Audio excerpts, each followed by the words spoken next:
Hello mga ka-hunter, Philippine Queen Hunter nga pala. Ito na naman tayo guys sa ating pag-share nating koleksyon at the same time nagsasabi tayo ng totoong presyo base sa ating karanasan. So balik tayo dito sa ating tatalakayin na barya. Ito yung 50 centavo na may taong 1974 Filipino Series UNC.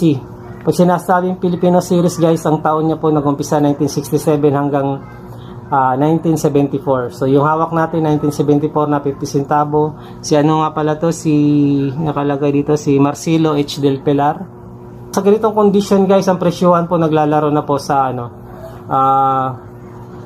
hanggang 150 ang isa. Sa ganitong condition guys yung mukhang bago, mukhang galing kakalabas lang sa bangko. Pero yun dun sa mga gamit na yung mga marami ng gas-gas, may tama na, iba na yung kulay, wala na yung makintab niya. Siguro naglalaro na lang yun sa mga 20 pesos more or less. Ganun na lang yung presyohan niya.